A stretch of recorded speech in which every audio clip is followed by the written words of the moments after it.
शुभम मंगलम दोस्तों। आज मैं बेताल पच्चीसी की 17वीं कहानी, जिसका शीर्षक है अधिक साहसी कौन, को सुनाने वाली हूँ। तो चलिए शुरू करते हैं। चंद्रशेखर नगर में रत्न दत्त नाम का एक सेठ रहता था। उसकी एक लड़की थी, उसका नाम था उन्मादिनी। जब वह बड़ी हुई तो रत्न दत्त ने राजा के पास जाकर कहा कि आप चाहें तो उससे ब्याह कर लीजिए। राजा ने 3 दासियों को उस लड़की को देखने के लिए भेजा।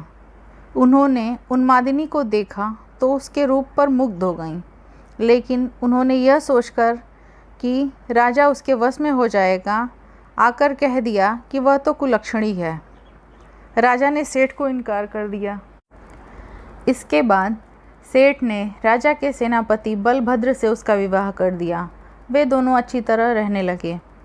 एक दिन राजा की सवारी उस रास्ते से निकली। उस समय उन्मादिनी अपने कोठे पर खड़ी थी।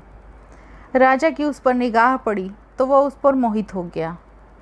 उसने पता लगाया तो मालूम हुआ कि वह सेठ की लड़की है। राजा ने सोचा कि हो न हो जिन दासियों को मैंने देखने को भेजा था उन्होंने मुझसे छल किया। राजा ने उन्हें बुलाया तो उन्होंने आकर सारी सच बात बता दी। इतने में सेनापति वहां आ गया। उसे राजा की बेचैनी मालूम हुई। उसने कहा, स्वामी, उन्मादिनी को आप ले लीजिए। राजा ने गुस्सा होकर कहा, क्या मैं अधर्मी हूँ जो पराई स्त्री को ले लूँ?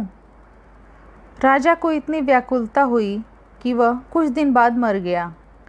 सेनापति ने अपने गुरु को सब कुछ हाल सुनाकर पूछा कि अब मैं क्या करूं? गुरु ने कहा, सेवक का धर्म है स्वामी के लिए जान दे दे। राजा की चिता तैयार हुई। सेनापति वहां गया और उसमें कूद पड़ा। जब उन्मादिनी को यह मालूम हुआ तो वह अपने पति के साथ जल जाना ही धर्म समझकर चिता में कूद गई और भस्म हो गई। इतना कहकर बेताल बोला, राजन, बताओ, सेनापति और राजा में से कौन अधिक साहसी था? राजा ने कहा, राजा अधिक साहसी था, क्योंकि उसने राजधर्म पर दृढ़ रहने के लिए उन्मादिनी को उसके पति के कहने पर भी स्वीकार नहीं किया और अपने प्राणों को त्याग दिया। सेनापति कुलीन था। अपने स्वामी की भलाई में उसका प्राण देना अचरज की बात नहीं है।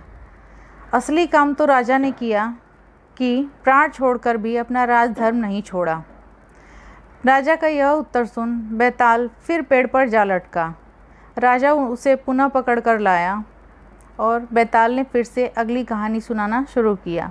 तो अगली कहानी अगले भाग में। आप लोग का बहुत बहुत धन्यवाद मेरी कहानी सुनने के लिए। अगर कहानी पसंद आई हो तो लाइक कर दें, शेयर कर दें, सब्सक्राइब कर लें। धन्यवाद। आपका दिन शुभ हो।